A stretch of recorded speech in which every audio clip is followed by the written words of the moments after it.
प्रवेश केल्यानंतर नाही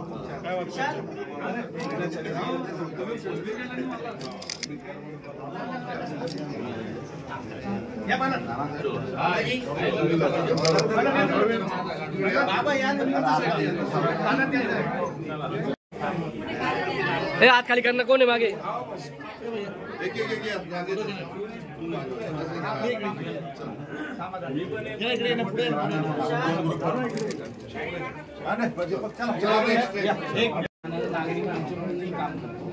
त्याच्याबद्दल तुमच्याशी एकदा वेगळं बोलायला आणि इथलं जे चालू आहे हे लोक आता याबद्दल जास्त चांगलं माहिती मागतात पण तपशिलात बोलायला यायचं। चलो महिला पटकन चलो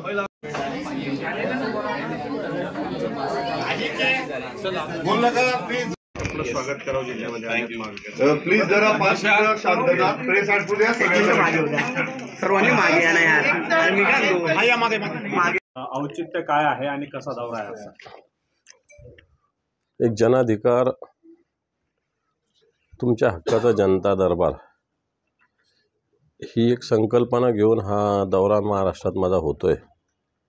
बऱ्याच जिल्ह्यात जाऊन आलो मी, आज धुळ्यामध्ये आलेलो आहे।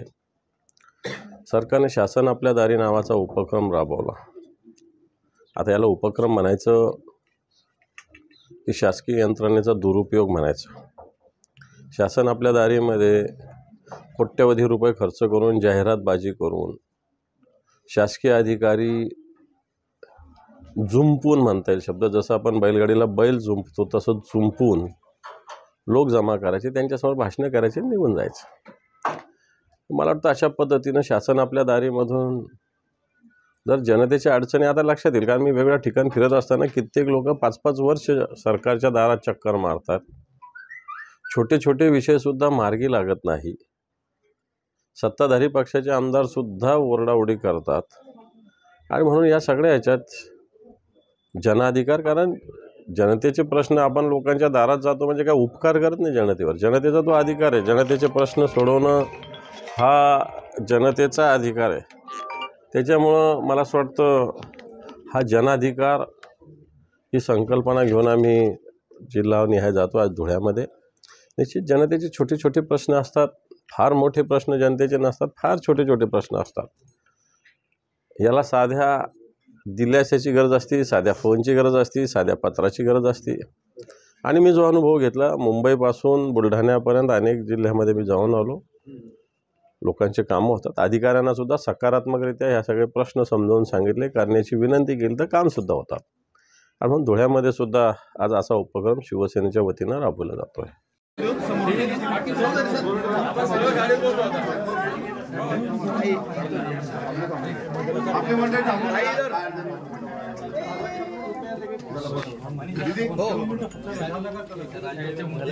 आणि ओम बिर्ला यांनी राहुल नार्वेकरांना अध्यक्ष बनवले, आपलं काय काय बोलायचं त्याच्यात? ज्यांनी पक्षांतरबंदी कायद्याच्या चिंधड्या उडवल्या त्याचाच अध्यक्ष बनवणे, याच्या अर्थ भारतीय जनता पार्टीची नियत कळते। चला ठीक आहे, थँक्यू।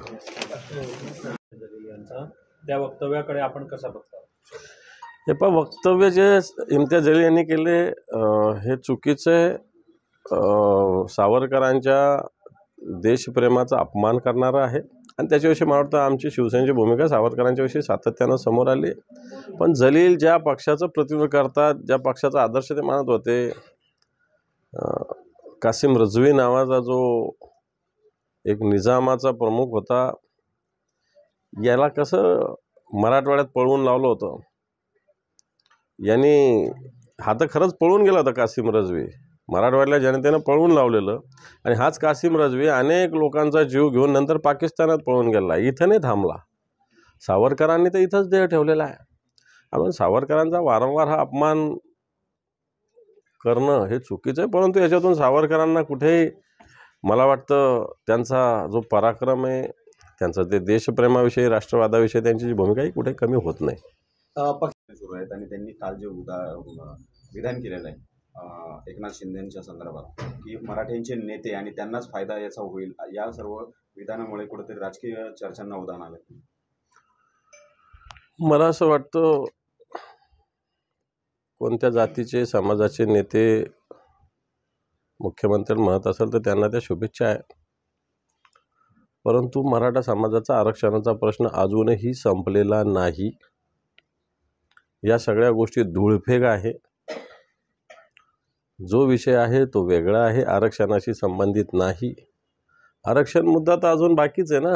क्युरेटिव्ह पिटिशन कशासाठी चालू आहे? मग जर आरक्षणाचा मुद्दा संपला तर सुप्रीम कोर्टात क्युरेटिव्ह पिटिशन कशासाठी ठेवताय? मराठा आरक्षणाचा मुद्दा जसाचा तसा कायम आहे. मराठा समाजाचं मला असं वाटतं ज्या पद्धतीनं आता जे तुम्ही पितृसत्ताक सांगितलं हे तर रुटीन आहे. आत्ताही कुणबीचं प्रमाणपत्र मिळतं. जर माझ्या वडिलाचं असेल, माझ्या आजोबा असेल तर मला प्रमाणपत्र मिळतंच. त्याच्यात नवीन काय केलं आहे सरकारने? सरकारने नवीन कोणतंही केलेलं नाही. ठीक आहे, शिक्षणाच्या विषयी वगैरे त्यांनी भूमिका मांडलेली, तिचं स्वागत आम्ही करू.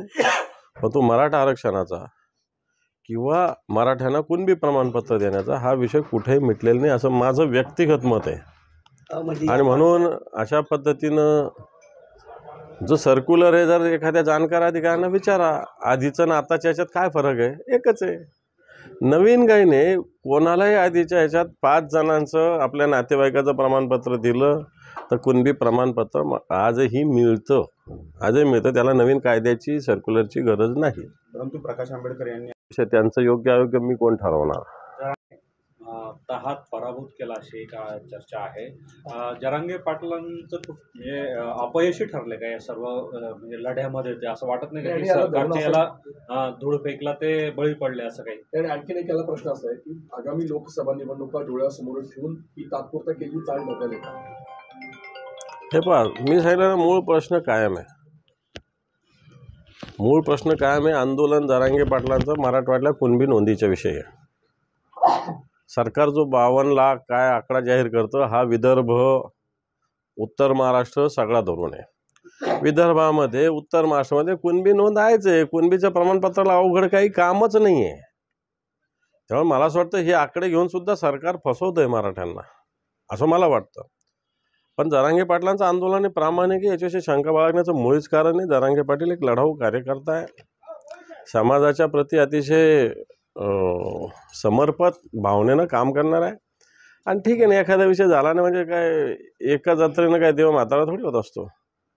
सरकारने फसवलं असं जर समोर आलं, पुन्हा आंदोलनाचं हत्यार आहे, जनतेचा उठाव होईल आणि मग ही जनता मराठा जेव्हा चिडेल, मग तुम्हाला माहिती आहे मराठा समाज कशा पद्धतीनं आक्रमक असतो.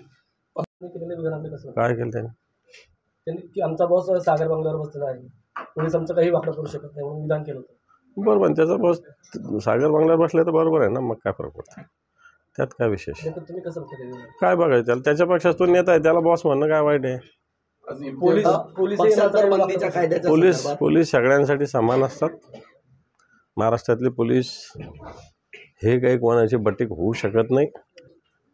कोणताही पक्ष असो, गृहमंत्री जरी असला तरी या महाराष्ट्राच्या पोलिसामध्ये एक ताकद आहे, शक्ती, असं माझं मत आहे. जागा वाटपासंदर्भात मराठवाड्याचा निर्णय झाल्याची माहिती समोर येते आहे. महाराष्ट्रभरातला काही विषय मार्गी लागलेला आहे. त्यामध्ये मराठवाड्यामध्ये शिवसेना हा मोठा भाऊ, म्हणजे 8 पैकी 4 जागांसाठी 4 जागा शिवसेनेला ठरल्या. आपल्याकडून जागा वाटप मी ऐकतोय. तुम्ही सांगितले त्याच्यापेक्षा वेगळी संख्या असू शकते. बोलणी चालू आहे, लवकरच निर्णय होणार आहे. परंतु टेंटेटिव्ह कोणी काय लढायचं, टेंटेटिव्ह मानसिकता सगळ्यांची झालेली आहे. तर मला असं वाटतं कोण कुठं मोठा भाऊ कोण कुठं छोटा भाऊ हे करण्यापेक्षा या महाराष्ट्रात आत्ताच्या घडीला भारतीय जनता पार्टीला आणि जे गद्दार आमच्यातून गेलेले ते राष्ट्रवादीचे गद्दार या सगळ्यांना एकत्रित अशा पद्धतीनं राजकारणासाठी एकत्र होत असताना यांना पराभूत करणं हे आमचं मला असं वाटतं फर्स्ट उद्दिष्ट आहे. आणि त्यासाठी आम्ही सगळे मिळून 48च्या 48 जागा जिंकण्यासाठी प्रयत्न करू, अशा प्रकारचा आमचा सगळ्यांचा संकल्प आहे.